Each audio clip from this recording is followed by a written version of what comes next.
నమస్తే and welcome to one and all. This is Vikram Kumar.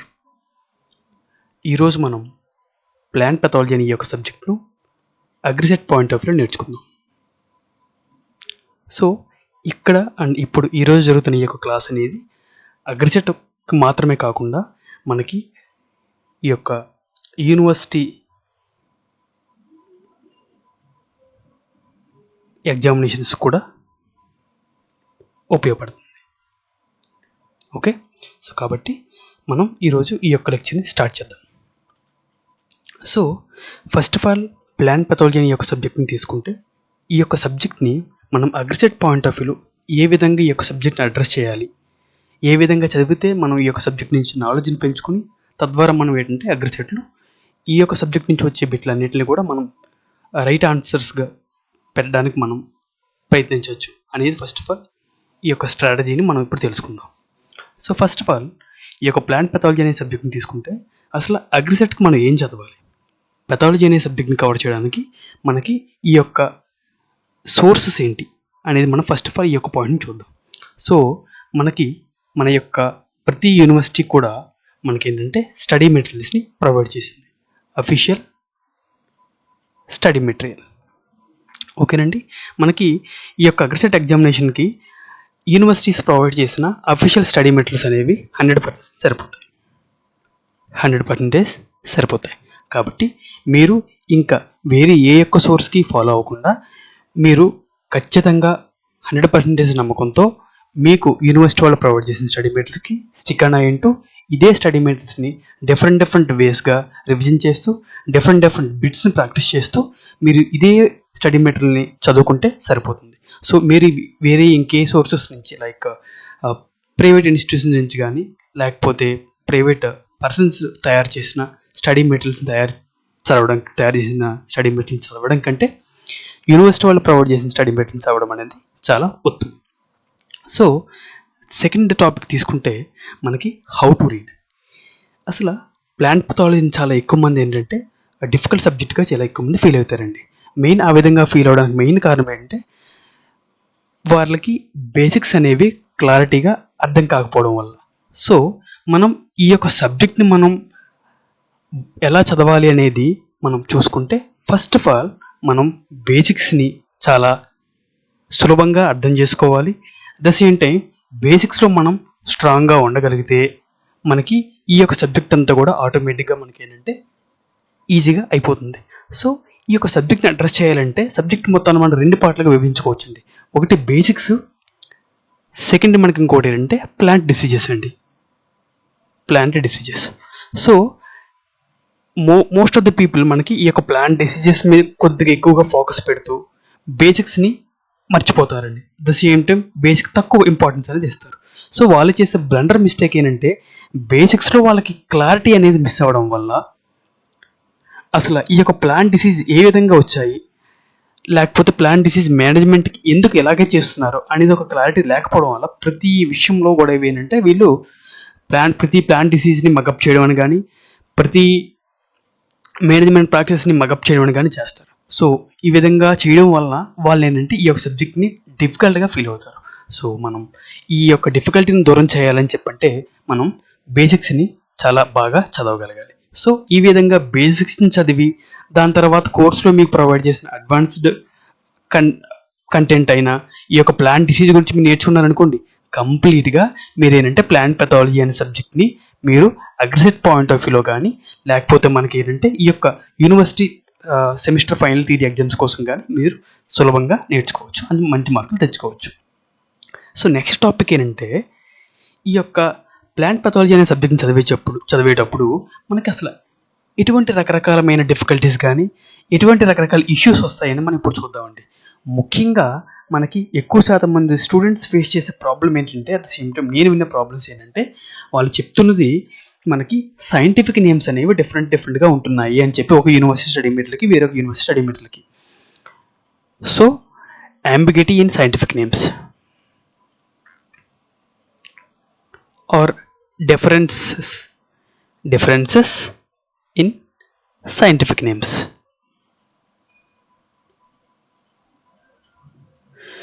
మీకు మీ యొక్క రెస్పెక్టివ్ స్టేట్ యూనివర్సిటీ ప్రొవైడ్ చేసిన స్టడీ మెటీరియల్లో ఏ రకమైన సైంటిఫిక్ నేమ్ ఉందో మీరు ఆ యొక్క సైంటిఫిక్ నేమ్ మాత్రమే మీరు ఎగ్జామినేషన్ పాయింట్ ఆఫ్ వ్యూలో గుర్తుపెట్టుకోవాలి. పక్క యూనివర్సిటీ స్టడీ మెటీరియల్ ప్రొవైడ్ చేసిన సైంటిఫిక్ నేమ్ మీకు అనవసరం. ఎందుకని చెప్పంటే అఫీషియల్లీ వాళ్ళు కన్సిడర్ చేసే కంటెంట్ ఏదైనా ఉందని చెప్పంటే మోస్ట్ ఆఫ్ ద టైమ్స్ మీకు వాళ్ళు ప్రొవైడ్ చేసిన యూనివర్సిటీ స్టడీ మెటీరియల్స్. ఓకే, ఒకవేళ ఏదైనా సైంటిఫిక్ నేమ్స్ ఏదైనా అప్డేట్ వచ్చిందని చెప్పనుకోండి, మన క్లాసెస్లో ఆ యొక్క అప్డేట్ అండ్ సైంటిఫిక్ నేమ్ కూడా నేను మీకు ఆ యొక్క రెస్పెక్టివ్ డిసీజ్ వచ్చేటప్పుడు కానీ, రెస్పెక్టివ్ ఫంగస్ గురించి కానీ, ఏదైనా ప్లాంట్ ప్యాథోజన్ కానీ నేర్చుకునేటప్పుడు నేను మీకు అక్కడ అప్డేట్ చేస్తాను. సో మీకు సైంటిఫిక్ నేమ్లో ఏదైనా డిఫరెన్స్ ఉందని చెప్పంటే మీకు మీ యూనివర్సిటీ ప్రొవైడ్ చేసిన స్టడీ మెటీరియల్లో ఉన్న సైంటిఫిక్ నేమ్ని ఫాలో అయితే సరిపోతుంది. అండ్ సెకండ్ టాపిక్కి మనకి ఇంకోటి ఏంటంటే సైంటిఫిక్ నేమ్ని అసలు ఏ విధంగా చదవాలి అనేది. సైంటిఫిక్ నేమ్కి మనకి ఏ విధంగా చదవాలి అనేది మనకి సైంటిఫిక్ నేమ్ మీకు ఒక సింపుల్ వేలో గుర్తుపెట్టుకునే విధానం ఒకటి ఉందండి. కాకపోతే ఆ యొక్క విధానం అనేది మనకి ఎగ్జామినేషన్ పాయింట్ ఆఫ్ వ్యూ చాలా అంటే చాలా ఎక్కువ మీకు ఇబ్బంది కలగజేస్తుంది. కాబట్టి మీరు ఈజీ వేలో సైంటిఫిక్ నేమ్ గుర్తుపెట్టుకోవాలని చెప్పంటే మీరు క్రాప్ని, ఆ యొక్క రెస్పెక్టివ్ డిసీజెస్ని ఒక లిస్ట్ అవుట్ చేసుకొని మీరు ఈ యొక్క సైంటిఫిక్ నేమ్స్ అన్నిటినీ కూడా మీరు డైలీ బేసిస్లో రివిజన్ చేయడం అనేది మాత్రమే మీ దగ్గరలో ఉన్న ఒక ఎమికబుల్ సొల్యూషన్ అండి. అర్థమవుతుందా? సో మీరు ఈ యొక్క సైంటిఫిక్ నేమ్స్ ఎన్ని నెంబర్ ఆఫ్ టైమ్స్ రివిజన్ చేయగలిగితే మీరు ఆ యొక్క సైంటిఫిక్ నేమ్ అంత నెంబర్ ఆఫ్ టైమ్స్ మీరు ఏంటంటే గుర్తుపెట్టుకోగలుగుతారు. అట్ ద సేమ్ టైం దాన్నే ఎగ్జామినేషన్లో మీరు ఏంటంటే రిప్రొడ్యూస్ చేయగలుగుతారు. అండ్ థర్డ్ వన్ ఏంటంటే మెయిన్ ఈ యొక్క సైంటిఫిక్ టెర్మినాలజీ అండి. సైంటిఫిక్ టెర్మినాలజీ అసలు సైంటిఫిక్ టెర్మినాలజీ అంటే ఏంటండి, మనకి ఈ యొక్క కోర్సుకు రానంత వరకు కూడా up to the 10th class మనం ఏంటంటే ఎంత ఇన్డెప్త్గా అగ్రికల్చర్ గురించి కానీ, అగ్రికల్చర్ ఉండే రెస్పెక్టివ్ సబ్జెక్ట్స్ గురించి కానీ మనం తెలుసుకోం. అలా తెలుసుకోకపోవడం వల్ల అట్ ది సేమ్ టైం మనకి ఏంటంటే ఆ యొక్క నాలెడ్జ్ మనకు లేకపోవడం వల్ల ఈ యొక్క ప్లాంట్ పెథాలజీలో ఉండే కొన్ని టెర్మినాలజీస్ అన్నీ కూడా చాలా డిఫరెంట్గా అండ్ డిఫికల్ట్గా అనిపిస్తాయి. సో మీరు నేను ఫస్ట్ నుంచి చెప్తుంది ఏంటంటే బేసిక్స్. సో మీరు ప్రతిదాన్ని కూడా ఎస్పెషల్లీ ఈ యొక్క ప్లాంట్ పెథాలజీ అండ్ ఎంటమాలజీలో the same time plant physiology అనే సబ్జెక్ట్ మీకు లేదు. బట్ ఎక్కడెక్కడైతే మీ యొక్క కాన్సెప్ట్ అనేది మీకు ఇంక్లూడ్ అయి ఉంటుందో అది ఏ సబ్జెక్ట్ అయినా కావచ్చు, అగ్రానమీ కావచ్చు, ప్లాంట్ బ్రీడింగ్ కావచ్చు, సాయిల్ సైన్స్ కావచ్చు, ఎంటమాలజీ కావచ్చు, పెథాలజీ కావచ్చు, what ever it maybe. So A subject అయినా కానీ మీకు ఎక్కడెక్కడైతే కాన్సెప్ట్ అనేది మీకు ఇంక్లూడ్ అయి ఉంటుందో ఆ యొక్క కాన్సెప్ట్ని కానీ లేకపోతే ఆ కాన్సెప్ట్ యొక్క బేసిక్స్ని కానీ మీరు అండర్స్టాండింగ్ చేసుకోవడం విషయంలో ఫెయిల్ అయ్యారని చెప్పి అనుకోండి, మీకు అక్కడ అప్పుడు మీరేంటంటే ఆ యొక్క సబ్జెక్ట్ని మీరు ఏంటంటే డిఫికల్ట్గా ఫీల్ అవుతారు. సో మీరు ఖచ్చితంగా బేసిక్స్ నేర్చుకోవాలి. బేసిక్స్ నేర్చుకోవడంతో పాటు మనకి ఆ యొక్క సైంటిఫిక్ టెర్మినాలజీకి మీరు యొక్క మీనింగ్ని కూడా మీరు అర్థం చేసుకోగలగాలి. అలా అర్థం చేసుకుంటే మీకు ఇక్కడ ఉండే ఈ యొక్క సైంటిఫిక్ టెర్మినాలజీ అనే కాన్సెప్ట్ కూడా మీకు ఏంటంటే క్లియర్ అయిపోతుంది. సో మనం ఈ యొక్క ప్లాంట్ పెథాలజీ ఈ యొక్క టాపిక్స్ తీసుకుంటే మనకి 5 టాపిక్స్ ఉంటాయి. ఓకే, ఈ యొక్క 5 టాపిక్స్ కూడా మనకి ఏంటంటే ఫస్ట్ ఆఫ్ ఆల్ ఇంట్రడక్షన్ గురించి, సెకండ్ మనకి ఏంటంటే టెర్మినాలజీ గురించి, థర్డ్ ఏంటంటే మనకి ఈ యొక్క ప్లాంట్ ప్యాథోజీ గురించి నేర్చుకోవడం గురించి, అండ్ ఫోర్త్ ఏంటంటే మనకి ఈ యొక్క ప్లాంట్ ప్యాథోజన్స్ అయినా ఫంగై కానీ, బ్యాక్టీరియా కానీ, ఫైటోప్లాస్మా గురించి నేర్చుకోవడం గురించి, అండ్ ఫిఫ్త్ కాన్సెప్ట్ మనకి ఏంటంటే మిగిలిన రకాల ప్లాంట్ ప్యాథోజన్స్ అయిన వైరస్ గురించి, నెమటోడ్స్ గురించి, అండ్ ఫెనరోగోమిక్ ప్లాంట్ పారాసైట్స్ గురించి, అండ్ అదర్ మైక్రో ఆర్గానిజమ్స్ గురించి మనం నేర్చుకోవడం ఈ యొక్క 5 టాపిక్స్లో నేర్చుకుంటాం. సో మనం ఇప్పుడు ఈరోజు ఈ యొక్క ఫస్ట్ టాపిక్ అయిన ఇంట్రడక్షన్ టు ప్లాంట్ పెథాలజీ అనే కాన్సెప్ట్ మనం ఫస్ట్ ఆఫ్ ఆల్ నేర్చుకుందాం. ఓకే, ఈ యొక్క ప్లాంట్ పెథాలజీని మనం ఫైటోపెథాలజీ అని కూడా అనొచ్చండి. ఫైటోపెథాలజీ అని కూడా అనొచ్చు. ఓకే, సో ఫైటో అంటే ప్లాంట్ సింప్లీ. సో మనకి ఎక్కడ ఏ పేరులోనైనా కూడా ఆ పేరు యొక్క చివర పదం అంతా కూడా మనకి లాజీ అని వచ్చిందని చెప్పనుకోండి, ఆ యొక్క లాజీ వచ్చిన మనకి పదం అనేది పూర్తిగా మనకి గ్రీక్ లాంగ్వేజ్ నుంచి వచ్చిందని మనం చెప్పుకోవచ్చు. Greek language. ఓకే, సో ఇప్పుడు మనకి ప్లాంట్ పెథాలజీ అంటే ఫస్ట్ ఆఫ్ ఆల్ మనం చూద్దాం. మనకి ఈ యొక్క ప్లాంట్ పెథాలజీ అనేది మనకి అగ్రికల్చర్ సైన్స్లో ఒక పార్ట్ అండి.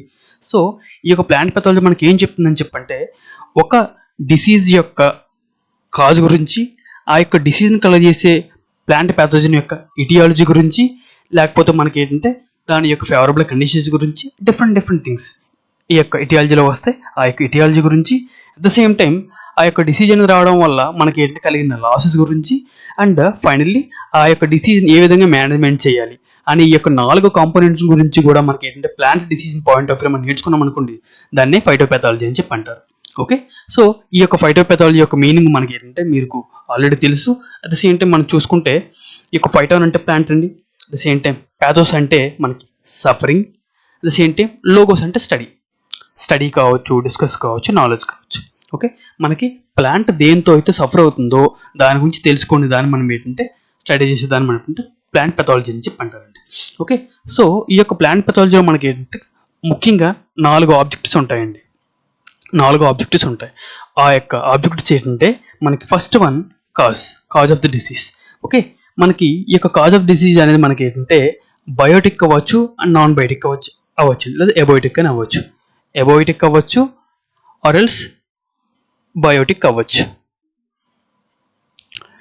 అండ్ ఈ యొక్క డిసీజ్ కాజ్ గురించి తెలుసుకోవడం ఫస్ట్ ఆబ్జెక్టివ్ అనేది.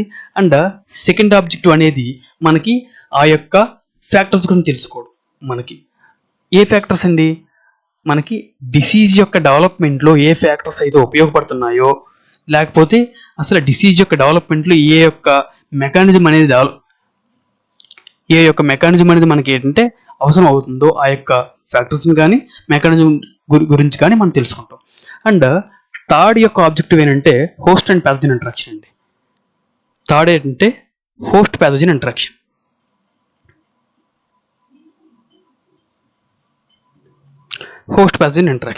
And last one is management. So ఈ విధంగా ప్లాంట్ పెథాలజీలో మనకి ఏంటంటే 4 ఆబ్జెక్టివ్స్ ఉంటాయండి. ఆ యొక్క 4 ఆబ్జెక్టివ్స్ కూడా మనకి ఏంటంటే ఫస్ట్ వన్ కాజెస్ గురించి, second one factors or mechanism of disease development గురించి, and third one host pathogen interaction గురించి, and last and final is management of plant disease గురించి నేర్చుకుంటామండి. సో ఈ విధంగా మనం కలెక్టివ్గా 4 కలిపి డిఫరెంట్ సెక్టర్స్ వైజ్గా మనం నేర్చుకుంటే మనం ప్లాంట్ పెథాలజీ సబ్జెక్ట్ మొత్తాన్ని మనం నీట్గా కంప్లీట్ చేసుకోవచ్చు. సో మనం ఈ యొక్క ఆబ్జెక్టివ్స్ ఏంటి అనేవన్నీ కూడా మనకి ఏంటంటే ఎగ్జామినేషన్ పాయింట్ ఆఫ్ ఇంపార్టెంట్ అండి. లైక్ మనకి ఏంటంటే ఈ యొక్క 4 ఆబ్జెక్టివ్స్లో ఏదో ఒక 3 ఆబ్జెక్టివ్స్ ఇస్తాడు, ఒక ఆబ్జెక్టివ్ అనేది ఇవ్వడు. ఆ యొక్క ఇవ్వని ఆబ్జెక్ట్ ఈ క్రింద వాటిలో ఏది లేదు, which of the following is not the objective of plant pathology అని చెప్పి అడగచ్చు క్వశ్చన్స్. సో క్వశ్చన్ ఏ విధంగా ఫ్రేమ్ చేయొచ్చు, లేకపోతే మనకి ఈ యొక్క మీనింగ్ కూడా అడగచ్చు. ఓకే, సో ఈ విధంగా మనకి ఏంటంటే ఈ యొక్క కాన్సెప్ట్ నుంచి మనకి ఏంటంటే 2 బిట్లు వచ్చే అవకాశం ఉందండి. ఒకటి మీనింగ్ గురించి అడిగే అవకాశం ఉంది, ఇంకొకటి ఏంటంటే ఈ యొక్క పెథాలజీ అనేది ఏ సబ్జెక్ట్ నుంచి వచ్చి అడిగే అవకాశం ఉంది, లేకపోతే మనకి ఏంటంటే ఈ యొక్క ప్లాంట్ పెథాలజీ యొక్క ఆబ్జెక్టివ్ ఈ కింద వాటిలో లేదా which of the following objective is not the belongs to plant pathology అని కూడా అడగచ్చు. సో సింప్లీ 3 క్వశ్చన్స్ అనేవి ఈ యొక్క పోర్షన్ నుంచి వచ్చే అవకాశం ఉందండి. సో సెకండ్ టాపిక్ మనం వెళ్తే అసలు ప్లాంట్ పెథాలజీలో మనం కామన్గా వాడే టెర్మినాలజీ ఏంటనేది మనం చూద్దాం ఇప్పుడు.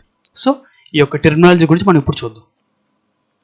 సో మనకి ప్లాంట్ పెథాలజీలో వాడే కామన్ టెర్మినాలజీ మనం చూసుకుంటే ఫస్ట్ ఆఫ్ ఆల్ మనం ఎక్కువగా వాడే యొక్క టెర్మినాలజీ అనేది మనకి ఏంటి డిసీజ్ అనే టెర్మినాలజీ వాడతాం. మనకి ఈ యొక్క టెర్మినాలజీతో పాటు అండ్ డిజార్డర్ అనే టెర్మినాలజీ కూడా కొద్దిగా రేర్గా వాడతామండి. మనకి ఈ 2 కాన్సెప్ట్ని మనం పక్కన పెట్టి కంపేర్ చేసుకునేటప్పుడు డిసీజ్ అనేది మనకి ఏంటంటే చాలా బ్రాడ్ టర్మ్ అండి. డిసీజ్ అనేది ఏంటంటే చాలా broad term. At the same time disorder అనేది మనకి ఏంటంటే చాలా నేరో టర్మ్. కొన్ని సందర్భాల్లో ఈ యొక్క డిజార్డర్ను కూడా మనం ఏంటంటే డిసీజ్గా మనం ఏంటంటే చెప్పుకోవచ్చు. కొన్ని సందర్భాల్లో మనం ఏంటంటే ఈ యొక్క డిజార్డర్ను కూడా మనం ఏంటంటే డిసీజ్గా చెప్పుకోవచ్చు. కానీ మనం ఈ యొక్క డిసీజ్ని మాత్రం డిజార్డర్గా చెప్పలేం, డిజార్డర్గా చెప్పుకోవచ్చు. సో మనకి అసలు ఇప్పుడు ఈ యొక్క రెండింటికి మనకి కంపారిజన్స్ కానీ చేసి చూసుకుంటే ఈ పాయింట్ ఆఫ్ వ్యూ మనం నేర్చుకుందామండి. డిసీజ్ని డిజార్డర్ని ఒకదానికొకటి కంపేర్ చేస్తూ మనం నేర్చుకుందాం. ఆ విధంగా నేర్చుకోవడం వల్ల మనకి ఈజీగా గుర్తుంటుంది. సో 2 కూడా మనకి ఏంటంటే ఫస్ట్ ఆఫ్ ఆల్ ఈ యొక్క డిసీజ్ కావచ్చు లేకపోతే మనకి డిజార్డర్ కావచ్చు, 2 కూడా మనకి ఏంటంటే ప్లాంట్ యొక్క సెల్కి కానీ ప్లాంట్ యొక్క టిష్యూస్ కానీ సింప్లీ మనకి ఏంటంటే హోస్ట్కి డ్యామేజ్ చేస్తాయండి. సో కానీ ఈ యొక్క డ్యామేజ్ అనేది మనకి ఏంటంటే ఏదైనా ఒక బయోటిక్ ఫ్యాక్టర్ వల్ల కానీ లేకపోతే లివింగ్ ఫ్యాక్టర్ వల్ల కానీ లేకపోతే మనకి మీసోబయోటిక్ ఫ్యాక్టర్స్ వల్ల కానీ కలిగాయని చెప్పి అనుకోండి. సింపుల్గా మనకి ఏంటంటే ఒక లివింగ్ ఫ్యాక్టర్ వల్ల కలిగితే లివింగ్ ఫ్యాక్టర్ వల్ల కానీ లేకపోతే మనకి ఏంటంటే మీసోబయోటిక్ ఫ్యాక్టర్ వల్ల కానీ కలిగిందని చెప్పనుకోండి, దాన్ని మనం ఏమని చెప్పంటారంటే డిసీజ్ అని చెప్పంటారు. ఓకే, కానీ మనకి ఏంటంటే డిజార్డర్ అంటే మనకి ఏంటండి, ఈ యొక్క ప్లాంట్ అనేది దాని యొక్క నార్మల్ బయోలాజికల్ యాక్టివిటీస్ కానీ లేకపోతే మనకి దాని యొక్క గ్రోత్ కావచ్చు, రిప్రొడక్షన్ కావచ్చు, రెస్పిరేషన్ కావచ్చు, వాట్ ఎవర్ మేబీ దాని యొక్క బయోలాజికల్ యాక్టివిటీస్ అనేవి ఈ యొక్క డిస్టర్బ్ అయ్యాయని చెప్పి అనుకోండి, ఆ యొక్క డిస్టర్బెన్స్ యొక్క కారణం మనం ఏంటని చెప్పి తెలుసుకుంటే, కారణం అనేది మనకి ఏంటంటే ఎబయోటిక్ ఫ్యాక్టర్ కావచ్చు, లేకపోతే మనకి ఏంటంటే ఎన్విరాన్మెంటల్ ఫ్యాక్టర్ కావచ్చు. సో సింప్లీ మనకి ఏంటంటే నాన్ లివింగ్ ఫ్యాక్టర్ వల్ల ప్లాంట్ అనేది డిస్టర్బ్ అయిందని చెప్పనుకోండి, సింపుల్గా దాన్ని మనం డిజార్డర్ అని చెప్పంటాం. అదే లివింగ్ ఫ్యాక్టర్ వల్ల కానీ లేకపోతే మీసోబయోటిక్ ఫ్యాక్టర్స్ వల్ల డిస్టర్బ్ అయిందని చెప్పనుకోండి, దాన్ని మనం ఏమని చెప్పంటారంటే డిసీజ్ అని చెప్పంటామండి. సో బ్రీఫ్గా చూసుకుంటే డిసీజ్ అనేది మనకి ఏంటంటే living or half living factors వల్ల వస్తుంది. At the same time disorder అనేది మనకి ఏంటంటే నాన్ లివింగ్ ఫ్యాక్టర్స్ వల్ల వస్తుంది. సో ఇప్పుడు మనకి ఈ యొక్క లివింగ్ ఫ్యాక్టర్స్ని చూసుకుంటే లేకపోతే లివింగ్ మైక్రో ఆర్గానిజం మనం చూసుకుంటే దాని యొక్క ఎగ్జాంపుల్స్ మనకి ఏంటంటే ఒకటి ఫంగై అండి, second bacteria and third virus and nematodes.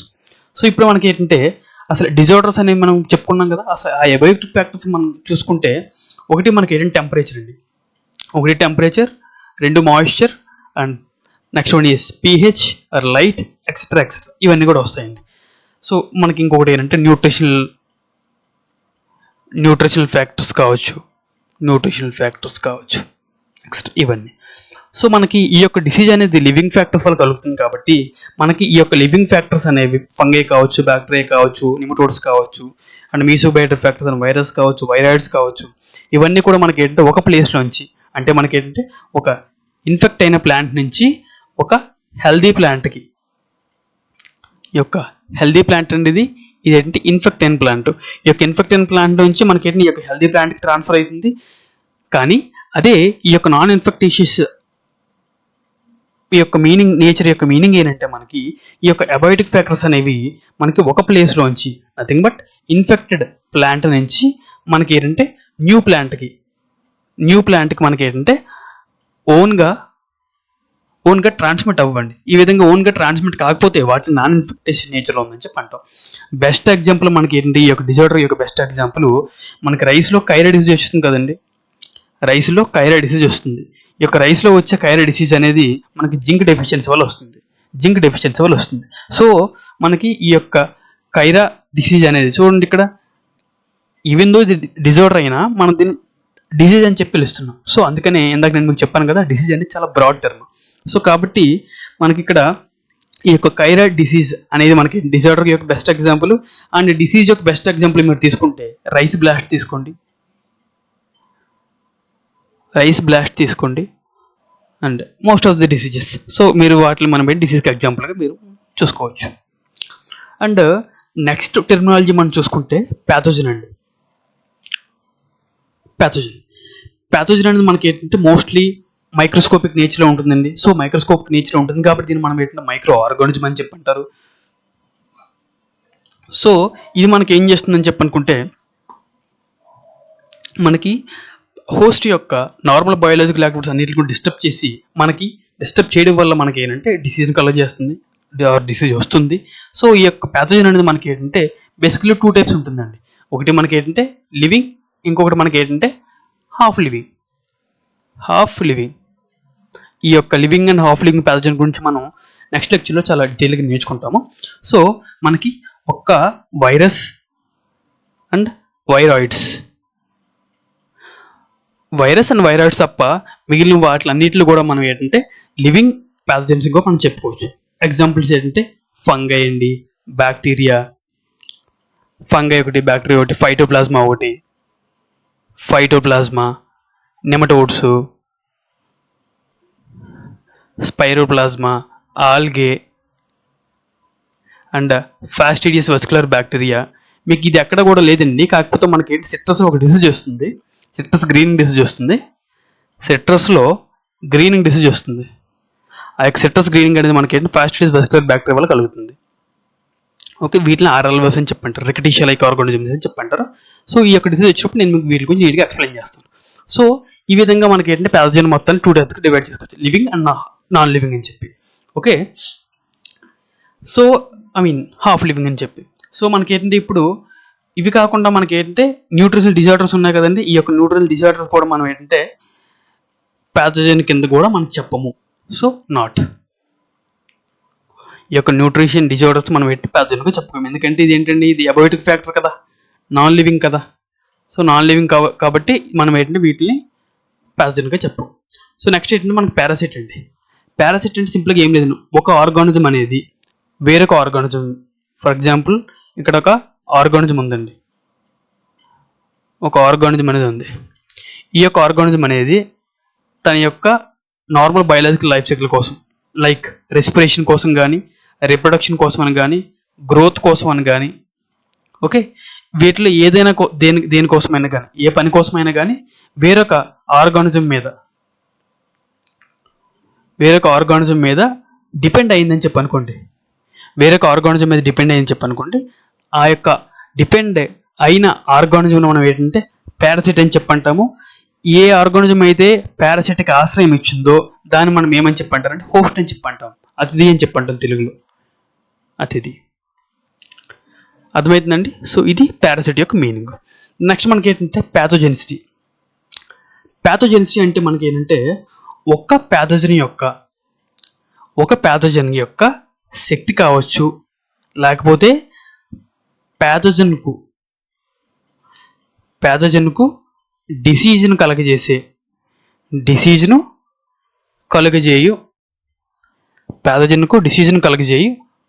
Capacity కావచ్చు, ఎనర్జీ కావచ్చు. ఓకేనా, దీన్ని ప్యాథోజెనిసిటీ అని చెప్పి అంటారండి. ఎబిలిటీ ఆఫ్ ఎ ప్యాథోజెనిస్ట్ కాదు disease in suitable host. So మనం నెక్స్ట్ కాన్సెప్ట్ మనం తీసుకుంటే ప్యాథోజెనిసిస్ అంటే మనకి ఏంటంటే chain of events or sequence of progress that leads to development of disease. So ఈ యొక్క కాన్సెప్ట్ని నేను ఎక్స్ప్లెయిన్ చేయడానికంటే ముందు నేను మీకు ఏంటంటే ఈ యొక్క కాన్సెప్ట్ మొత్తాన్ని నేను మీకు ఏంటంటే ఎగ్జామినేషన్ పాయింట్ ఆఫ్ వ్యూ ఈజీగా అర్థం కావడానికి మీకు ఏంటంటే ఈ విధంగా నేను మీకు ఎక్స్ప్లెయిన్ చేస్తాను. So pathogenesis. సో మనకి చూడండి, ఇది ఒక స్పోర్, ప్యాథోజన్ యొక్క స్పోర్. ఈ యొక్క స్పోర్ అనేది మనకి ఏంటంటే వేరే ఏదైనా ఇన్ఫెక్టెడ్ ప్లాంట్ పార్ట్ నుంచి, సింపుల్గా తీసుకుంటే ఈ యొక్క లీఫ్ నుంచి గాలికి కానీ, వాటర్కి కానీ, లేకపోతే రెయిన్ డ్రాప్స్ కానీ వచ్చి మనకి ఏంటంటే వేరొక కొత్త హోస్ట్ యొక్క ప్లాంట్ మీద పడుతుంది, ప్లాంట్ యొక్క పార్ట్ మీద పడుతుంది. సో ఈ విధంగా ఒక ఇన్ఫెక్టెడ్ ప్లాంట్ నుంచి వేరొక కొత్త ప్లాంట్కి వస్తుంది కదండి, దీన్ని ఎరైవల్ అని చెప్పంటారు. చూసారా, ఇది ఎరైవల్ అయిన తర్వాత మనకి ఈ యొక్క సేమ్ స్పోర్ అనేది మనకి ఏం చేస్తుందని చెప్పి అనుకుంటే ఈ యొక్క ప్లాంట్కి అతుక్కుంటుందని, ఈ విధంగా అతుక్కోవడం మనం అడిహేషన్ అని చెప్పి అంటారు, అడిహేషన్. సో ఈ విధంగా అతుక్కున్న తర్వాత మనకి సూటబుల్ కండిషన్స్ ఎప్పుడైతే వస్తాయో ఆ యొక్క ఫేవరబుల్ కండిషన్స్ రాగానే మనకి ఈ యొక్క స్పోర్ అనేది జర్మినేట్ అవుతుందండి. చూడండి ఇక్కడ జర్మినేట్ ఇది చూపించింది కదా, దీన్ని మనం ఏంటంటే జర్మ్ ట్యూబ్ అని చెప్పి అంటారండి, జర్మ్ ట్యూబ్ అని చెప్పంటారు. సో జర్మ్ ట్యూబ్ అనేది ప్రొడ్యూస్ అయిన తర్వాత మనకి కొద్ది సమయం తర్వాత మనకి జర్మ్ ట్యూబ్ యొక్క చివరిలో మనకి ఏంటంటే ఇలా మనకి ఏంటంటే కొద్దిగా రౌండ్ షేప్లో మనకి ఉబ్బెత్తుగా రౌండ్ షేప్లో బబుల్ షేప్లో మనకి ఏంటంటే ఒక స్ట్రక్చర్ వస్తుంది. దీన్ని మనం ఏమని చెప్పంటారు, ఎప్రసోరియం అని చెప్పంటారు, ఎప్రసోరియం అని చెప్పంటారు. ఈ విధంగా ఎప్రసోరియం అనేది కొన్ని రోజుల పాటు మనకి ఏంటంటే డెవలప్ అవుతుంది, దీన్ని ఎప్రసోరియం యొక్క మెచ్యూరిటీ అని చెప్పంటారు. సో ఈ యొక్క ఎప్రసోరియం నుంచి మనకి ఏంటంటే ఒక ట్యూబ్ లాంటి స్ట్రక్చర్ వస్తుందండి, దీన్ని మనకి ఏంటంటే ఇన్ఫెక్షన్ ట్యూబ్ అని చెప్పంటారు. ఓకేనా, చూడండి ఇక్కడ మనకి ఏంటంటే జర్మినేషన్ అయినప్పుడు వస్తుంది కాబట్టి దాన్ని జర్మ్ ట్యూబ్ అని చెప్పంటారు. బట్ ఈ యొక్క ఎప్రసోరియం నుంచి మనకి ఏంటంటే ఒక ట్యూబ్ అనేది వచ్చి మనకి హోస్ట్ సెల్, ఇదంతా కూడా హోస్ట్ యొక్క సర్ఫేజ్ అండి. ఓకే, ఈ యొక్క హోస్ట్ యొక్క సర్ఫేజ్ కంటే లోపలికి వెళ్ళి మనకి ఏంటంటే ఈ యొక్క ఇన్ఫెక్షన్ కలగజేస్తుంది. సో ఈ విధంగా ఇన్ఫెక్షన్ కలగజేస్తుంది కాబట్టి కలగజేస్తున్న ఈ యొక్క ట్యూబ్ను మనం పెట్టి ఇన్ఫెక్షన్ ట్యూబ్ అని చెప్పంటారు. చూడండి మనకి ఇక్కడ ఈ యొక్క ఇన్ఫెక్షన్ ట్యూబ్ చివరన మనకి ఏంటంటే ఒక లావుగుండు ఆకారం అని చూసారా, దీన్ని మనం ఏంటంటే హాస్టోరియా అని చెప్పనొచ్చు.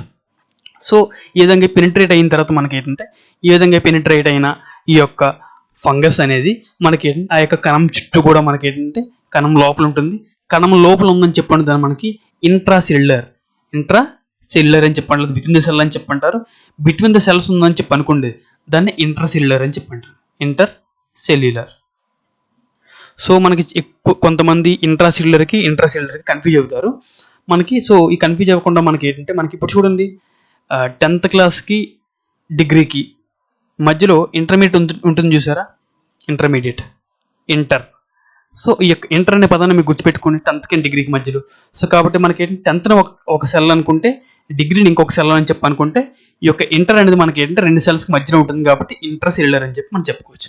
సో ఈ విధంగా మనకి ఆ యొక్క హాస్టోరియా కానీ లేకపోతే మనకి ఏంటంటే ఈ యొక్క ప్యాథోజన్ అనేది మనకి ఏంటంటే ఇంట్రాసెల్యులర్లు కానీ మనకి డెవలప్ అయిన తర్వాత కొన్ని రోజులకి ఈ యొక్క ప్యాథోజన్ అంతా కూడా బాగా డెవలప్ అయ్యి మెచ్యూర్ అయ్యి మనకి ఏంటి రిప్రొడక్షన్ తర్వాత మనకి ఏంటంటే ఈ యొక్క స్పోర్స్ అనేవి ప్రొడ్యూస్ అవుతాయండి. సో ఈ విధంగా ప్రొడ్యూస్ అయిన స్పోర్స్ని మళ్ళీ మనకి ఏంటంటే ఏదైనా గాలి కానీ వాటర్ కానీ వచ్చి మనకి ఏం చేస్తాయని చెప్పి అనుకుంటే వేరే కొత్త హోస్ట్ అనేది తీసుకెళ్ళిపోతుంది. సో ఈ విధంగా స్పోర్ టు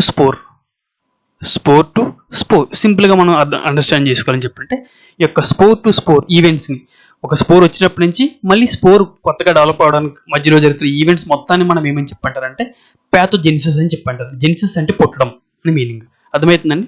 సో ఇది ప్యాథోజెనిసిస్ అని చెప్పంటే. సో మనం నెక్స్ట్ కాన్సెప్ట్ మనం తీసుకుంటే సైన్. మనందరం కూడా సైన్ చేస్తాం కదండి, సిగ్నేచర్ చేస్తాం కదా. సో అదే ఒక మీనింగ్ అనేది మనకు వస్తుంది. ఇది ఒక సైన్ అనేది మనకి ఏంటంటే ఒక ప్యాథోజన్ కావచ్చు, ప్యాథోజన్ యొక్క పార్ట్ కావచ్చు, ప్యాథోజన్ యొక్క ప్రొడక్ట్ కావచ్చు. సో ఈ మూడింటిని కూడా కలిపి మనం ఏమని చెప్పంటారు అనుకుంటే సైన్ అని చెప్పంటారు. సో మీకు ప్యాథోజన్ అంటే మీకు ఏంటంటే చాలామందికి తెలుసు. ఈ యొక్క ప్యాథోజన్ యొక్క పార్ట్స్ అంటే మనకి ఏంటంటే చూడండి, మనకి ఈ యొక్క వైట్ రస్ట్ వస్తుంది కదండి, మస్టర్డ్లో వైట్ రస్ట్ వస్తుంది కదా, ఆల్బగో క్యానిడా. ఆ యొక్క ప్లాంట్ సర్ఫేస్ అంతా కూడా మనకి వైట్గా మారుతుంది, సర్కిల్గా. లేకపోతే మనకి ఏంటంటే డౌనీ మిల్డ్ వస్తుంది. డౌనీ మిల్డ్ వచ్చిన తర్వాత మనకి ఏంటి ఈ యొక్క లీఫ్ యొక్క కింద భాగంలో మనకి ఏంటి ఈ యొక్క తెల్లగా బూజు వస్తుంది కదండి, మనకి ఏంటంటే బూజు వస్తుంది కదా. ఆ యొక్క బూజుని మనం ఏంటంటే ఈ రెండు కూడా మనకి ఏంటంటే ప్యాథోజన్ యొక్క పార్ట్స్ అండి, ప్యాథోజన్ యొక్క పార్ట్స్. అదే ప్యాథోజన్ యొక్క ప్రొడక్ట్స్ తీసుకున్నామని చెప్పనుకోండి, మనకి ఇప్పుడు చూడండి, మనకి షుగర్ డిసీజ్ తీసుకోండి. షుగర్ డిసీజ్ మనకి వన్స్ ఇన్ఫెక్ట్ అయిపోయిన తర్వాత లేదా షుగర్ డిసీజ్ ప్రొడ్యూస్ అవుతున్నప్పుడు ఇన్ఫెక్ట్ అండ్ ప్లాంట్ అనేది మనకి ఏంటంటే హనీ డ్యూలాక్ సెక్రేషన్ ప్రొడ్యూస్ చేస్తుందండి. ఈ యొక్క హనీ డ్యూలాక్ స్ట్రక్చర్స్ అనేవి మనకి ఏంటంటే కొన్ని రోజులు పోయిన తర్వాత మనకి ఏంటంటే ఈ యొక్క డార్క్ బ్రౌన్ కలర్లో కానీ బ్లాక్ కలర్లో కానీ మనకి ఏంటంటే ఈ యొక్క చూడండి మనకి పొడిగాడు స్ట్రక్చర్స్లో మారిపోతాయి. వీటిలో మనం ఏంటంటే ప్యాథోజన్ యొక్క ప్రొడక్ట్ అని చెప్పనొచ్చండి. సో ఈ విధంగా ప్యాథోజన్ కావచ్చు, ప్యాథోజన్ యొక్క పార్ట్స్ కావచ్చు, ప్యాథోజన్ యొక్క ప్రొడక్ట్స్ కావచ్చు, ఈ మూడు కూడా మనకి ఏంటంటే ఈ రెండు కూడా మనకి ఏంటంటే ప్యాథోజన్కి సంబంధించినవే. సో ఈ విధంగా మనకి ఏదైనా ఒక హోస్ట్ మీద కానీ ప్లాంట్ మీద కానీ మనం చూస్తాం చెప్పనుకోండి, వాటిని మనం ఏంటంటే ప్యాథోజన్ యొక్క సైన్గా చెప్పుకోవచ్చు. సో ఇప్పుడు మనకి ఏంటంటే సిమ్టమ్ అంటే మనకి ఏంటంటే వన్స్ మనకి చూడండి, మనకి ఏంటంటే సైన్ మనకి చూడండి, ఇవి ప్యాథోజన్ యొక్క పార్ట్స్. మనం ఈ యొక్క పార్ట్స్ లోపలికి మనం మైక్రోస్కోపిక్ వ్యూలో చూసినప్పుడు మనకి ఇందులో ఈ యొక్క ప్యాథోజన్స్ అనేవి ఉంటాయి మనకి స్పోర్స్ రూపంలో, అర్థమవుతుందండి. ఇది సైన్ అంటే మనకి. సో అదే సిమ్టమ్ చూసుకుంటాం అనుకోండి, వన్స్ మనకి హోస్ట్లో ప్యాథోజన్ అనేది ఇన్ఫెక్ట్ చేసిన తర్వాత మనకి హోస్ట్ అనేది మనకి ఏంటంటే రియాక్షన్ చూపిస్తుందండి. ఆ రియాక్షన్ మనకి ఏంటంటే ఈ యొక్క ఇంటర్నల్ రియాక్షన్స్ కావచ్చు, లేకపోతే మనకి ఏంటంటే ఎక్స్టర్నల్ రియాక్షన్స్ కావచ్చు. సో ఈ విధంగా మనకి ఏంటంటే ప్లాంట్ ప్యాథోజన్ ఇన్ఫెక్టేషన్ అయిన తర్వాత చూపించిన రియాక్షన్స్ని మనం ఏమని చెప్పంటారంటే సిమ్టమ్ అని చెప్పంటారు. సో సింప్లీ మనకి రియాక్షన్ ఆఫ్ ది హోస్ట్ మనం ఏమని చెప్పంటారంటే సిమ్టమ్ అని చెప్పంటారు. సిండ్రోమ్ అంటే మీనింగ్ ఏంటంటే మనకి డిఫరెంట్ టైప్స్ ఆఫ్ సిమ్టమ్స్ అనేవి ఒకే ప్లాంట్లో ఒక డిసీజ్ వల్ల కలిగాయని చెప్పి అనుకోండి, దాన్ని సిండ్రోమ్ అని చెప్పి అనొచ్చు. ఇప్పుడు చూడండి, నేను మీకు నీట్గా ఎక్స్ప్లెయిన్ చేస్తాను. ఇప్పుడు ఈ యొక్క ఇన్ఫెక్ట్ అయిన ప్లాంట్ డిసీజ్తో ఇన్ఫెక్ట్ అయిన ఈ యొక్క లీఫ్ని మీరు చూసుకోండి. ఇక్కడ చూడండి, మనకి ఇక్కడ ఎల్లో కలర్లో సిమ్టమ్స్ ఉన్నాయి చూసారు. వీటిలో మనం ఏంటంటే మొజాయిక్ సిమ్టమ్స్ అనొచ్చు కదా, మొజాయిక్ అని చెప్పనొచ్చుగా. ఇంకొకటి మనకి ఏంటంటే చూడండి, ఈ యొక్క లీఫ్ యొక్క వీనెట్స్ కానీ లేకపోతే లీఫ్ యొక్క పార్ట్స్ అన్నీ కూడా మనకి డిఫార్మేషన్ అయ్యాయి చూసారా. ఇక్కడ డిఫార్మేషన్ చెప్పుకోవచ్చుగా. చూడండి, ఇక్కడ ఈ యొక్క వీన్స్ అన్ని కూడా మనకి ఏంటి సరిగ్గా పెరగలేదు. సో మనకి ఏంటి ఈ యొక్క వీన్ అనేది సరిగ్గా పెరగలేదు కదండి, మనకి నథింగ్ బట్ ఈ యొక్క పిటియోల్ అనేది పెరగలేదు కదా, ఈ యొక్క పిటియోల్ డిఫార్మేషన్గా మనం చెప్పుకోవచ్చుగా. ఇంకోటి ఏంటంటే మనకి ఇక్కడ చూడండి, ఈ యొక్క లీఫ్ సర్ఫేస్ అంతా కూడా మనకి బేసికల్గా స్మూత్గా ఉంటుంది. స్మూత్గా కాకుండా ఇక్కడ చూడండి లీఫ్ సర్ఫేస్ అంతా ఎలా ఉందండి, ఉబ్బెత్తుగా ఉంది కదా, అండ్ గరుగ్గా ఉంది కదా, ఇది కూడా ఒక సిమ్టమే కదా. సో చూడండి ఇక్కడ ఒకే డిసీజ్లో డిఫరెంట్ టైప్ ఆఫ్ సిమ్టమ్స్ అనేది మనకు వచ్చాయని చెప్పి అనుకోండి. ఆ విధంగా ఒక డిసీజ్లో ఒక ఆర్గానిజం, మైక్రో ఆర్గానిజం వల్ల డిఫరెంట్ టైప్ ఆఫ్ సిమ్టమ్స్ అనేవి వస్తే ఆ యొక్క డిఫరెంట్ సిమ్టమ్స్ అన్నింటిని కలెక్టివ్గా కలిపి మనం సిండ్రోమ్ అని చెప్పి అంటారు. ఓకే, సో నెక్స్ట్ మనకి ఏంటంటే బయోట్రోఫ్ ఆర్ ఆబ్లిగేట్ పారాసైట్. సో మనకి ఈ యొక్క టెర్మినాలజీస్ ఇక్కడ నుంచి మనకు వస్తున్న టెర్మినాలజీస్ అన్నీ కూడా చాలా కన్ఫ్యూజింగ్గా ఉంటాయి. అట్ ద సేమ్ టైం నేను చాలా నీట్గా clear cut point of view నేను మీకు ఎక్స్ప్లెయిన్ చేయడానికి ప్రయత్నిస్తాను, జాగ్రత్తగా వినండి. సో మనం ఈ యొక్క బయోట్రోఫ్ని చూడండి, ఇక్కడ ఈ యొక్క పదాన్ని మనం బయోట్రోఫ్ అండ్ ఆబ్లిగేట్ పారాసైట్. నేను మీకు ఇందాక ఏం చెప్పానండి, పారాసిట్ అంటే మీనింగ్ ఏంటి? పారాసిట్ అంటే ఒక ఆర్గానిజం అనేది వేరొక ఆర్గానిజం మీద డిపెండ్ అవుతుంది. ఓకేనండి. సో ఇప్పుడు మనకి అదే కాన్సెప్ట్ మీరు గుర్తుపెట్టుకోండి. సో ఇప్పుడు బయోట్రోఫ్ లేదా ఆబ్లిగేట్ పారాసిట్ అంటే మనకి ఏంటంటే ఏదైనా ఒక ఆర్గానిజం అనేది సేమ్ పారాసిట్ యొక్క కాన్సెప్ట్ని ఇక్కడ నేను మీకు అప్లై చేస్తానండి. ఆ యొక్క కాన్సెప్టే మనకి వీటన్నిటిని ఒకదానికి ఒక డిఫరెన్షియేట్ చేయడానికి ఉపయోగపడుతుంది. సో మనకి ఇక్కడ ఏంటంటే అట్ ద సేమ్ టైం ఇంకొక విషయం అండి, బయోట్రోఫ్ గురించి, హీమోబయోట్రోఫ్ గురించి, లేకపోతే మనకి ఏంటంటే చూడండి ఇక్కడ డిఫరెంట్ 4 టెక్నాలజీస్ వస్తాయి. మనకి ఏంటంటే facultative saprophyte, facultative parasite, at the same time మనకి ఏంటంటే ఆబ్లిగేట్ పారాసైట్, ఆబ్లిగేట్ సాప్రోఫైట్. ఈ 4 కూడా చాలా మంది కన్ఫ్యూజింగ్గా ఉంటాయి. అండ్ మనకి ఫంగస్ వచ్చినప్పుడు వీటి గురించి ఇంకా చాలా నీట్గా ఎక్స్ప్లెయిన్ చేస్తాను. సో వీటిని జస్ట్ మీకు ఒక అండర్స్టాండింగ్ పాయింట్ ఆఫ్ వ్యూలో బ్రీఫ్గా ఎక్స్ప్లెయిన్ చేయడానికి ప్రయత్నిస్తాను. సో మీరు జాగ్రత్తగా వినండి. సో మనం బయోట్రోఫ్ని తీసుకుంటే లేదా ఆబ్లిగేట్ పారాసైట్ని తీసుకుంటే మనకి ఒక పారాసైట్ అనేది ఒక పారాసైట్ అనేది మనకి కంప్లీట్గా తను పుట్టినప్పటి నుంచి చచ్చిపోయేంత వరకు, సో దాన్ని మనం ఏమని చెప్పాలని అంటే through out it's life cycle ఒక పారాసైట్ అనేది through out it's life cycle వేరొక హోస్ట్ మీద మనకి ఈ యొక్క పారాసైట్ చచ్చిపోయేంత వరకు కూడా, లేకపోతే తన యొక్క లైఫ్ సైకిల్ అంతా కూడా వేరొక ఆర్గానిజం మీద డిపెండ్ అయ్యి బతికిందని చెప్పి అనుకోండి, దాన్ని మనం ఏమని చెప్పి అంటారు అనుకుంటే బయోట్రోఫ్ ఆర్ ఎల్స్ మనకి ఏంటంటే ఆబ్లిగేట్ పారాసైట్ అని చెప్పి అంటారండి.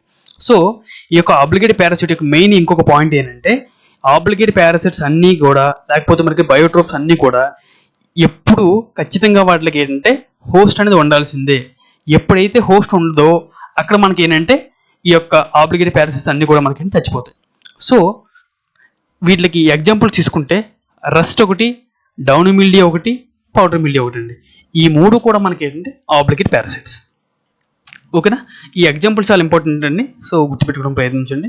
అండ్ ఇదే కాన్సెప్ట్ నేను మీకు ఏంటంటే మళ్ళీ ప్లాంట్ పథాలజీలో టైప్స్ ఆఫ్ ఫంగల్ న్యూట్రిషన్ నేను మీకు చెప్పేటప్పుడు ఎక్స్ప్లెయిన్ చేస్తాను మళ్ళీ. ఓకేనా. సో ఇప్పుడు నెక్స్ట్ కాన్సెప్ట్ చూసుకుంటే మనకి ఏంటంటే హెమీబయోట్రోఫ్స్ అండి.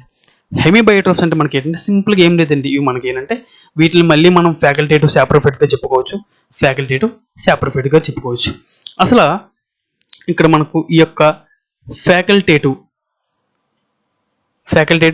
సాప్రోఫైట్, ఈ యొక్క ఫ్యాకల్టేటివ్ సాప్రోఫైట్ మనం దీన్ని 2 పార్ట్స్గా చేస్తే, ఫ్యాకల్టేటివ్ అంటే మనకి ఏంటంటే ఎబిలిటీ టు చేంజ్. ఇక్కడ ఈ విధంగా సింబల్ ఏంటంటే చేంజ్ అని మీనింగ్.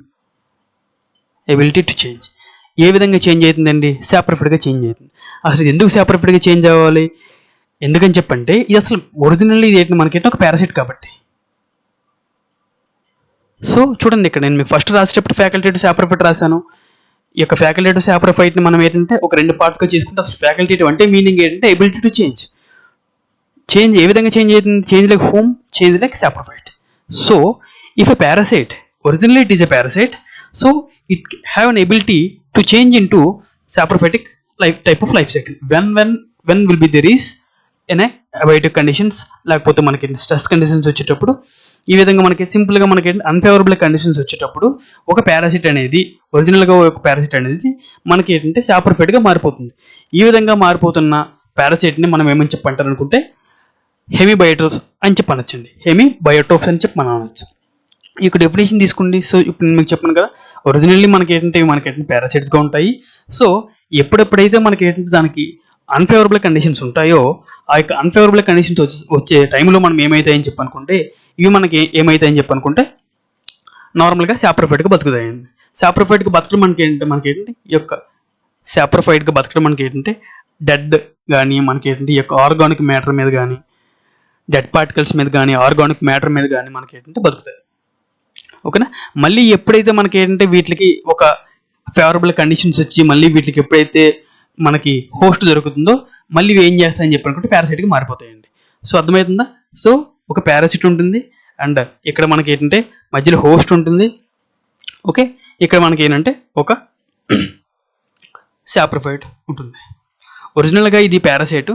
ఎప్పుడైతే ఈ యొక్క పారాసైట్ హోస్ట్ అనేది ఉండదో అప్పుడు కాస్త ఇది ఏమవుతుందని చెప్పి అనుకుంటే ఈ యొక్క పారాసైట్ కాస్త హోస్ట్ లేని సందర్భంలో ఇది మనకి ఏంటంటే సాప్రోఫైట్గా మారిపోతుంది.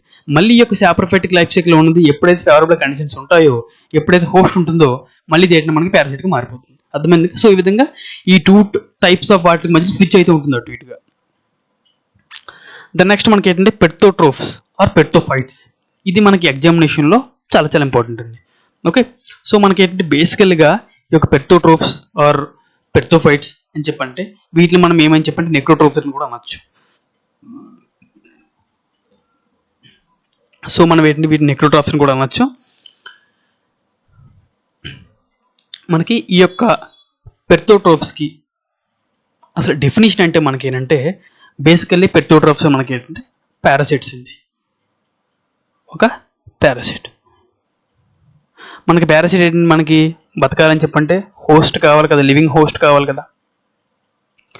సో మనకి కానీ పెర్తోట్రోఫ్స్ ఏం చేస్తాయని చెప్పంటే ఇవి ఒక పారాసైట్ మీద లైఫ్ సైకిల్లో ఉంటాయి. ఇవి ఏంటంటే వెళ్ళి ఒక హోస్ట్ బతుకుతూ ఉన్న ఒక సెల్ దగ్గరికి వెళ్తాయి. సెల్ దగ్గరికి వెళ్ళి ఈ యొక్క సెల్ని మనకి ఏంటి కిల్ చేస్తాయండి, చంపేస్తాయి. చంపేసి ఈ యొక్క చచ్చిపోయిన తర్వాత ఇది ఏంటి డెడ్ అయిపోతుంది కదా. డెడ్ పార్టీ మీద బతుకుతుంది ఏమని చెప్పి అంటారంటే సాప్రోఫైట్ అంటారు కదా, సాప్రోఫైట్. సో ఈ విధంగా ఒక పారాసైట్ అనేది మనకి ఏం చేస్తుందని చెప్పంటే ఒక లివింగ్ బతుకుతున్న హోస్ట్ యొక్క సెల్ వద్దకు కానీ లేకపోతే టిష్యూ వద్దకు కానీ మనకి వెళ్ళి ఆ యొక్క హోస్ట్ని చంపేసేసి లేకపోతే ఆ యొక్క సెల్ని కానీ టిష్యూని కానీ చంపేసేసి చచ్చిపోయిన ఆ యొక్క డెడ్ పార్టికల్ మీద కానీ లేకపోతే డెడ్ టిష్యూ మీద కానీ మనకి ఏంటంటే సాప్రోఫైట్గా బతుకుతుంది. ఈ విధంగా ఉన్న ఒక స్పెషల్ చూడండి, ఇది స్పెషల్గా ఉంటుంది అసలు ఈ యొక్క క్యారెక్టర్ అనేది. ఈ విధంగా స్పెషల్గా ఉన్న ఈ టైప్ ఆఫ్ లైఫ్ సైకిల్ మనం ఏమని చెప్పంటారంటే పెర్తోట్రోఫ్స్ అని చెప్పంటారు. ఈ విధంగా బతకడానికి మనకి ఏంటి పెర్తోఫైట్ అని చెప్పంటారండి. సో వీటిలో మనం ఏంటి నెక్రోట్రోఫ్స్ కూడా అనొచ్చు. బెస్ట్ ఎగ్జాంపుల్ మనకి ఏంటంటే స్క్లెరోషియం అండి, స్క్లెరోషియం రాల్ఫ్స్. అర్థమవుతుందా. సో ఇది. సో నెక్స్ట్ కాన్సెప్ట్ మనం చూసుకుంటే బయోట్రోఫీ. మనకి పూర్తిగా ఒక ఆర్గానిజం అనేది వేరొక ఆర్గానిజం మీద పారాసిటికల్గా బతుకుతుంది కదండి. ఈ విధంగా పారాసిటికల్గా బతకడాన్ని మనం ఏమని చెప్పంటారు బయోట్రోఫీ అని చెప్పంటారు. ఇప్పుడు చూడండి పెర్తోట్రోఫీ అంటే ఏంటండి simply a condition of parasite to live necrotrophically or else perthotrophically. మనకి సింపుల్గా మనకి ఏంటంటే ఒక పారాసైట్ అనేది తన లైఫ్లో ఒక షార్ట్ పీరియడ్ ఆఫ్ టైం కానీ లాంగ్ పీరియడ్ ఆఫ్ టైం కానీ మనకి ఏంటంటే పెర్తోట్రోఫ్గా బతకడం లేకపోతే నెక్రోట్రోఫ్గా బతకడాన్ని మనం ఏమని చెప్పంటారు పెర్తోట్రోఫీ కానీ లేకపోతే నెక్రోట్రోఫీ కానీ అనొచ్చు. సో ఇంకా కొన్ని టెర్మినాలజీని మనం తీసుకుంటే ఈ యొక్క ఎనాకులం గురించి, ప్రైమరీ ఎనాకులం గురించి, సెకండరీ ఎనాకులం గురించి, ఈ యొక్క ఎనాకులం కాన్సెప్ట్ గురించి మనకు ఉంటుంది. సో ఈ యొక్క కాన్సెప్ట్ని నేను మీకు నెక్స్ట్ క్లాస్లో ఎక్స్ప్లెయిన్ చేస్తాను. సో మీ యొక్క ఏమైనా సజెషన్స్ కానీ ఈ యొక్క క్లాస్కి సంబంధించిన సజెషన్ మీరు ఏమైనా ఇవ్వాలని చెప్పనుకుంటే మీరు కింద కామెంట్స్ చేయండి. అట్ ద సేమ్ టైం మనకి ఏంటంటే ఉన్న ఈ యొక్క అగ్రివోషన్ అనే టెలిగ్రామ్ ఛానల్లో మీరు ఫీడ్బ్యాక్ ఇవ్వచ్చు. సో నేను ఇక్కడ ఇస్తున్న ఈ యొక్క క్లాస్ అన్నీ కూడా ఫ్రీ క్లాసెస్ అండి, ఫ్రీ క్లాసెస్. ఓకే. సో కాబట్టి ఇక్కడ నేను ఇస్తున్న ఈ యొక్క ఫ్రీ క్లాసెస్ అనే ఇనిషియేటివ్ని మీరు త్రూఅవుట్ అన్ని సబ్జెక్ట్స్ ఉంటాయండి, నాట్ ఓన్లీ ప్లాంట్ పెథాలజీ. మీకు డిప్లొమా ఇన్ అగ్రికల్చర్లో ఏ సబ్జెక్ట్స్ అయితే ఉన్నాయో ఆ సబ్జెక్ట్స్ అన్నీ కూడా మీకు ఏంటంటే ఉంటాయి. సో మీరు ఈ యొక్క క్లాసెస్ని మీకున్న పరిధి మేరకు చాలా ముఖ్యంగా ఉపయోగించుకుంటారని చెప్పి నేను అనుకుంటున్నాను. సో మీరు ఇంకేమైనా సజెషన్ చేయాలని చెప్పనుకుంటే కంటెంట్ని కానీ లేకపోతే పిక్చర్స్ని కానీ ఏమైనా యాడ్ చేయమని కానీ, సో మీకు ఏ సజెషన్ అయినా అనిపించవచ్చు. వాయిస్ గురించి కానీ లేకపోతే మనకి మీకు ఏదైనా కన్స్ట్రక్టివ్ క్రిటిసిజం చేయండి. అండ్ నెగిటివ్ క్రిటిసిజం అనేది చేయొద్దు. అండ్ సో మీకు ఏదేదైతే మీకు సజెషన్స్ అనిపిస్తున్నాయో ఆ సజెషన్స్ అనేవి మీ కామెంట్ బాక్స్లో, యూట్యూబ్ కామెంట్ బాక్స్లో పెట్టచ్చు. లేకపోతే మనకి ఏంటి ఈ యొక్క మనకి టెలిగ్రామ్ ఛానల్ ఉంది, ఆ యొక్క టెలిగ్రామ్ ఛానల్లో మీరు మీ యొక్క అమూల్యమైన సజెషన్స్ మీరు ఇవ్వండి. So thank you very much. Have a good day.